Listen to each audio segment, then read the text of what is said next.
Hi guys, welcome back to the Luchi Final Fantasy XIV stream. This is my episode 11. It's my first episode back in 2016, introducing you guys back to Final Fantasy XIV. I've created a new character named Meril, and so far we've created a character, we've went through some settings, we've done some backstory on the game, and I've went through a really quick, I feel like I rushed, I apologize, a rushed review of how to move the HUD around and go through some personalized settings, and I did realize there was one I forgot. But again, feel free to check out the separate video I have on it. I probably need to update it a little bit. But again, if you have any questions or, there's something that you want to do in your setup that I haven't done, that you have a question about, like, hey, I'd like to do this, but I'm not sure how, definitely hit me up and I'll see what I can do for you. But I did want to point this out as a new player. When you come into character configuration, which again was K, if you go down to this third red button, the UI settings, and you scroll down, I like to have my display action help fixed instead of next to cursor. When you're new, it's kind of helpful to have it next to the cursor because it'll pop up, like right here as you're scrolling across. But the problem with it is when you get into later on in leveling and you're trying to fight at the same time while you're doing that, the window ends up blocking your other skills. So I like to have it fixed. That way it's over here and not blocking my buttons. Also, in my floor space, also recommendations and play guide. That play guide was that little thing that popped up over here that kind of looked like a globe earlier. And both of those you might want to leave switch to either open up on login or show up in area change. That way every time you get a little reminder of, hey, you can come check out this help, or hey, this is an idea for something you should do right now while you're in this area. Because the recommendations are basically the game is going to remind you of quests that you have in the area in case you've accepted a lot of quests and you don't remember which ones are quote-unquote important or relevant to you at the time, or maybe there's something new in the area you haven't checked out yet. So that might be really good to have for show up on area change while you're new, and then maybe have the play guide show up, either when you log in or area change, depending on how comfortable you are with the game. I'm going to go ahead and turn them off, though, that way we don't see it pop up every time I change, because obviously I'm going to be rambling about all this stuff as we go along anyway. But now that we're done with that, we're actually going to start our little adventure with Meril here, and here we go. I'm going to try to let the guide do most of the talking. Alright, so initiating quests. Non-player characters, NPCs, offering quests can be recognized by the exclamation marks above their heads. Right-click the mark to bring up the quest window. Accepting quests. Once you've initiated a quest, a prompt will appear detailing its objectives and rewards. Click on the Accept button in the lower left to add the quest to your current list of duties. So this is a current side quest that we're being offered. I call this a side quest because even though it's technically the main quest right now, usually when you just see one of these with an exclamation point, and it's a nice smooth edge, these are considered side quests, and they're as far as main story goes, they're considered unnecessary, but they are helpful for experience, and you can often get a lot of good gear doing these. But fill your story with as much of these as you like, but I would focus on main story and side quests that are extremely helpful, and they're going to be colored blue. We'll see that in a minute. Alright, so coming to Limsa Lominsa, this reward's going to give us 50 experience and 106 skill, and the description says, to be recognized as an adventurer in the city-state of Limsa, you must first register yourself with the Adventurers Guild. So I'm going to go ahead and accept. And it's going to put me into a cutscene. Now this is a non-talking cutscene, so while this has some important information as far as my character is concerned, it's not really part of the main story, so I may skip through this.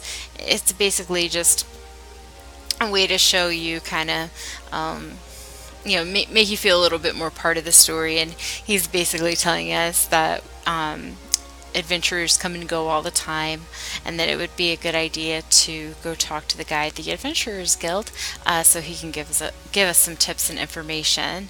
And he turns and points to the lift over here and tells us to go talk to that. Oh, I can't skip this one.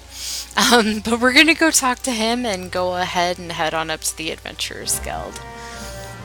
So we've accepted the quest, and it's going to be listed in our duty list now, which is over here. Upon accepting a quest, the current objectives will appear under the quest title and the duty list on the right side of the screen. A maximum of 5 quests can be displayed at once. You can actually have 30 quests at a time. I wouldn't suggest trying to take on that many at a time, but they will highlight the most recent 5 over on this side. Clicking on the title will open the quest in your journal. And what that means is, obviously, when we talk to him, there's a lot more text than this little bit that was right here. This is basically just the bulleted version. If we click on the header there, coming to Limsa, it brings up that quest again in the journal, which you can actually open with J. Open and close it. You can also hit this the description for it, and it'll actually show you where you need to go. So if we accidentally went the wrong way or something, like if I would have walked down this way by accident, I could have came up here and moused over this, and it would say coming to Limsa Lominsa, and I would know, oh, it's there. So we'll go ahead and do that. Oops. And as you can see, the quest now, when we walk up to the NPC or non-player character, we will see that it's an arrow now, which means that we've accepted the quest already and we're just working on it, and we're getting ready to go to the next step. So Grafar is getting ready to take us upstairs.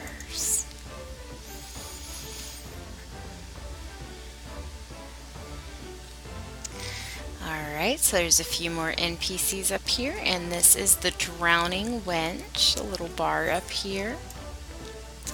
Collecting rewards. Once we have completed our objective, we're going to see this green check mark, which means we are ready to accept our reward. So let's go ahead and do that. And he's going to flip through our book and get us in there. He's going to welcome me to the city. So there's my 50 gil and my 50 experience and my 103 gil. And it's always a good idea to really listen to the characters and see what they have to say, because this concludes the basic tutorial for the introduction, but it does remind us to, pay heed to what he said. And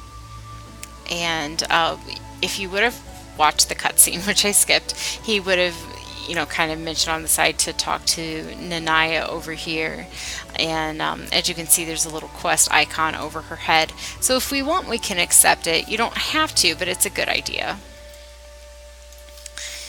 Now we've got a new help button, and it's showing us what is known as the main scenario quest marker, and that's this kind of little meteor marker that we have, which is homage to the 1.0 series when the meteor came down.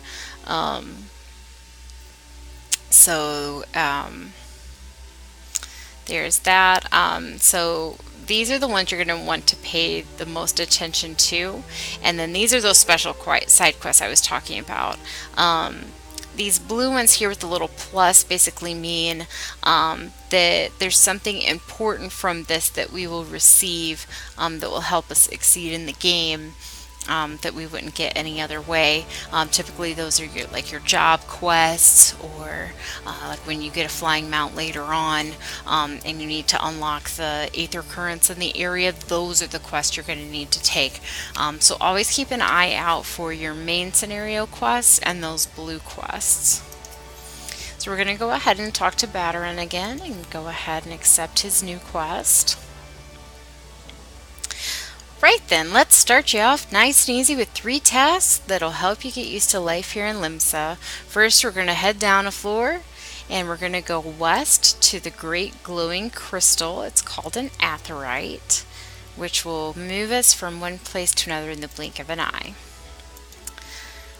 And the second part is we're going to go learn about the marketplace. He's going to give us an octant to go talk to one of the merchants. And for the third and final hint, he's going to suggest that I go talk to the people at the Arcanist Guild so I can get started on my Arcanist quest. So we're going to go ahead and skip the rest of that. And then this is the helpful hint that shows us a little bit about the main menu, which I talked about in my last video. It's just reminding us that the character, duty, logs, party, social, and system buttons are up on your main menu buttons. And it's also recommending that every time you leave the game, you're going to want to hit this log out or exit game button. You don't have to save this like a normal RPG, but it is best to log out one of these ways instead of just closing the application, because sometimes it'll create a bug or cause some issues in the game if you don't just close it the way it's supposed to close. The other thing it wants to show us is hitting M for map to learn how to navigate through it. You can zoom in and out on it, and the great thing is you can also just click on different parts of the map and it'll kind of take you up and down or in and out of the map depending on where you want to go. But we're going to go downstairs and go visit the blue crystal. I'm also going to show you what these little blue crystals are. They're very similar. They're basically teleportation devices into the city. The big one is anyway. And then the little ones are freebies that you get to go around the city rather quickly without cost. So if you get lost at any point and you want to travel quickly on the aetherytes, you just mouse over, like if the quest says, oh, come down here, okay, that's the Arcanist Guild. What's the name of that crystal? You can mouse over and it says Arcanist Guild. And if I was over here by the Fisherman's Bottom and I said, okay, well, there's a quest up here, what's the nearest one? I could go, oh, Hawker's Alley is the next one that's available. So that's just some tips for the map. And you'll get more used to it as you play, but let's go ahead and accept some of these quests. It's not necessary to accept all side quests you see. There is more than enough side quests to level more than one of your jobs. I actually made the mistake of taking on too many side quests when I was new, and by the time I got to the level 50 quests in the story, I was already level 50 just from all the side quests I had picked up. I was actually probably still in the, I think it was like in the level 45 quests already, and was already, when I was level 50. And normally you're kind of scraping by to get to 50 if you don't do a whole lot of the extra side quests. So if you want, you don't have to accept all the side quests, but I would highly suggest selecting a lot of the ones in the city you start in, as well as any that are going to give you gear if you need the gear. You don't need to gear up all the time. Your first big instance or special battle isn't until level 10 and level 15, and that's when you're going to start hopping into guild hests and dungeons. You're going to want some gear for that, so by the time you start hitting like level 10, start taking gear from quests, but don't worry about it too much before then. But any quests that give you food, give you gear, are super helpful. Otherwise, save them for another job that you're going to level up later, because you're not going to be doing the main story on those, which will give you a lot of experience as you go. So don't throw away experience for your extra jobs by accepting all of the quests for all of the things on your first one. I mean, technically, you can play however you want. If you want to do all of the quests your first time through, go for it. But these quests aren't going anywhere. And the good thing about the ones in the starting city states, though, is they do help you learn where everything is in the city. Because what they'll do is, like, this quest that she's going to give me is going to make me go down here, and then I'm going to accept some quests down there that are going to make me kind of run over here and then over here. So basically all the quests are going to run me past all of these little crystals. Like, I'll have another one. Well, even this, for instance, you can see how that main quest is making me go, you know, kind of across this way. So I'll pick up all those crystals down there, and eventually we'll pick up another quest that'll bring me down here. So feel free to pick up any quests at the beginning. You do get a new quest from your guild leader every 5 levels. So if you're like level 4, and you're still outside the city or something, feel free to pick up an extra quest to complete before you go back. That way you can go accept your new quest instead of going, oh shoot, I have to be level 5 for the next one. I might as well go back out and get some experience. So let's go ahead and start accepting some quests, though. I just wanted to mention that. It just makes it a little more efficient if you just kind of focus on getting the quest to run you past the crystals, and then just really focus on main story. Alright, so making a name. She's got some information for me. She's got some goodies. So she's telling me to go down to the first floor and look for some special flowers. And my main story quest wanted me to go downstairs as well, so I'm going to come over here and talk to the lift attendant and go downstairs. Also keep in mind, when you have several quests open, you don't have to do them in the order that you accepted them. Obviously I went and talked to her and then went on the lift before, and did that part of the quest before I started doing that. So I can sit here and pick up all these flowers that she was talking about, and then go do my main story quest a little bit if I want, and then come back and pick up more flowers or something. I tend to just kind of, like, I'm going to pick up these, then I'm going to pick up this one, then I'm going to do that, then I'm going to do this and do this. I just kind of do it that way. That way it's just like a nice flow. It keeps the game moving at a nice pace, but you can take your time and roam around. Again, do whatever is comfortable for you. Sanctuaries is anything with this little moon icon next to your experience bar, and basically you get an extra 50% of experience every time you're in one of these. Even when you log out, you're going to gain rested experience, and sometimes it carries over to the next level, so keep that in mind. As far as interacting with items, if you see this white text floating over an item and there's these little sparkly things, that means you get to go interact with it, and that's as simple as just clicking on it. Right-clicking on it with a mouse. So I'm just going to go ahead and do that.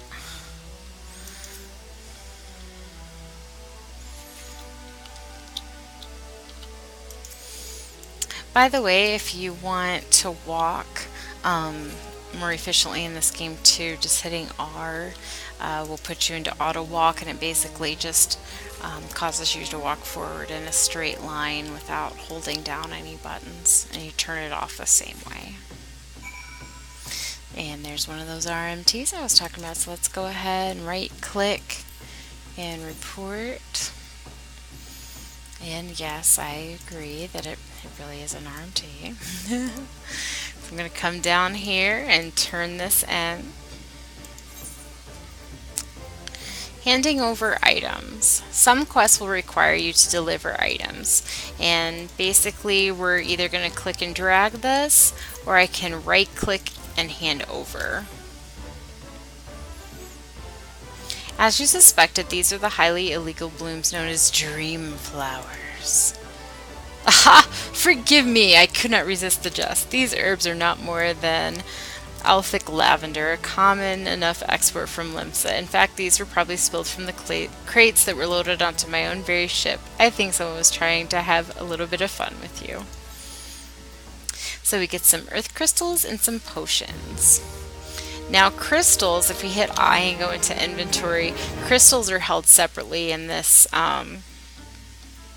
area here next to the key items, and key items are things that you can't really do anything with except for specifically for quests. Like see here, the potion saved in my normal items. This is stuff I can use for myself. These are things that we gain through the story. If you'll recall, the guy upstairs gave us this rusted octant to go turn into a merchant, so he would know that we're okay.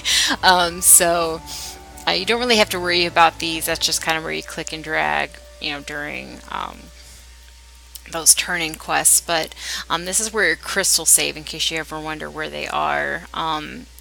The tiers are shard, crystal, and then clusters, and these are only used in crafting. So if you don't plan on doing any crafting, you can sell those, and I can show you how to do those a little later. But right now, we're just going to keep focusing on our quests.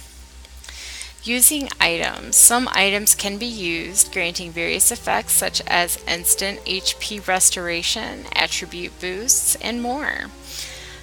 So we can click on this and hit use, and this one in particular restores up to 32% of my health, or up to 160 points.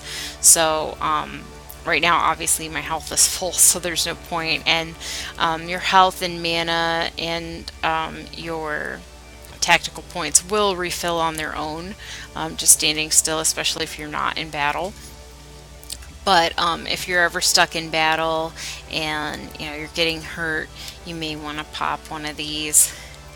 And it's as simple as clicking and dragging that onto a hotbar if you want to have it close by, instead of going through your inventory to find it. So we're going to go ahead and click on this Atherite, since that was part of our main story quest.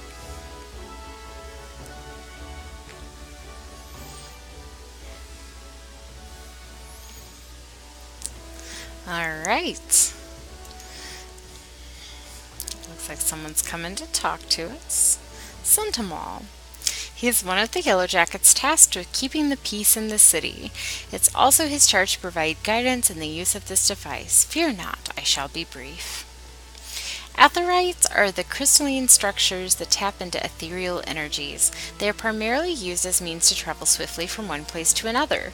Return and teleport are the two most common transportation spells, and they make direct use of the Aetherites and their connections to the flow of aether. So basically, as we travel into a new map, every time you see one of these, you're going to want to attune to it, and that's just walking up and clicking on it. And then what it does is it allows you to travel, and that's what this teleport button is for. Once we've found another main Aetherite, we'll be able to teleport to it. It does cost money, so you're going to want to keep in mind which one is your home point or starting point.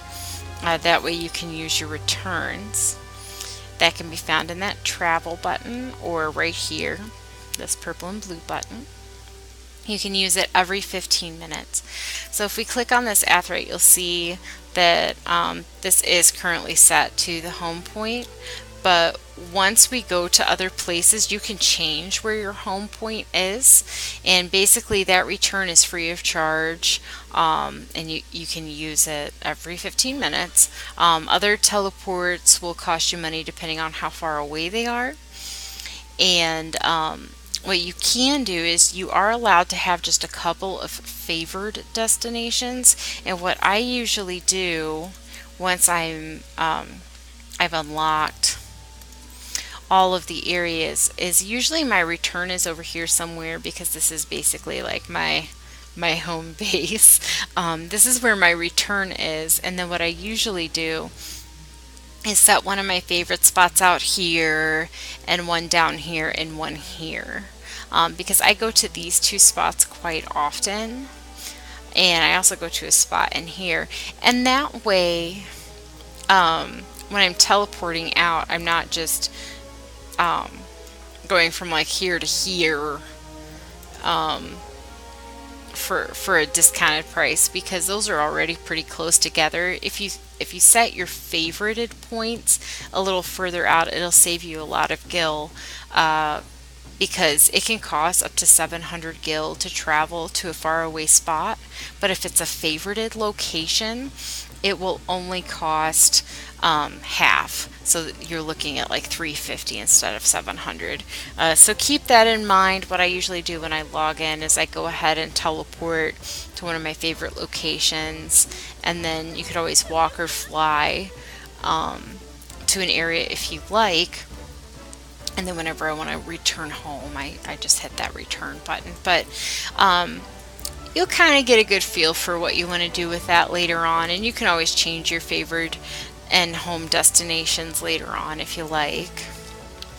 And I've only got a few more minutes left, so I'm going to go ahead and come up here, and we're going to go ahead and show you where the Arcanist Guild is. And this is the marketplace. This is where all the cool stuff is that you can buy. So we're going to go ahead and hand him the octant that the man upstairs gave us. And he's telling us there's a little bit of everything here.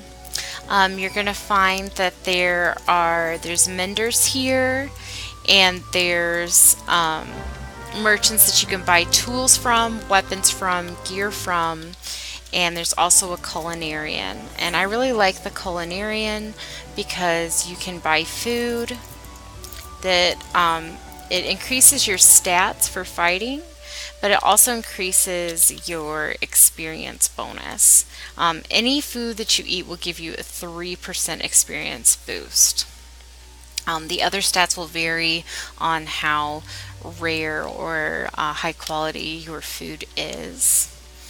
So I wouldn't really worry about buying food too much, because you will get some from quests, but don't be afraid to spend 5 or 10 gil on a couple of raisins. They will last for 30 minutes, and regardless of what kind of food you buy, it's always a 3% buff, so it's not anything super grandiose. As far as the experience goes, you don't have to spend like $2,000 on one apple pie or something if you just want it for the experience boost. Definitely recommend doing it though.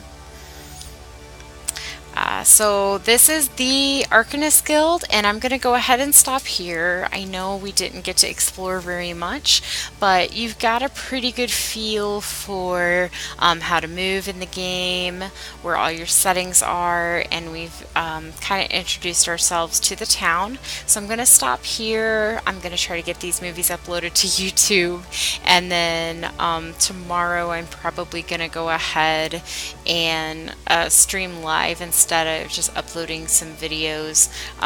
So thank you guys for watching. I hope you enjoyed it. I hope it wasn't too boring. And it'll pick up as we go. It's just a lot to learn at the beginning, which is why I'm trying to be thorough and help as much as I can, because I know it's a lot to take in. But I will see you guys later. Thank you for watching, and I'll see you guys later.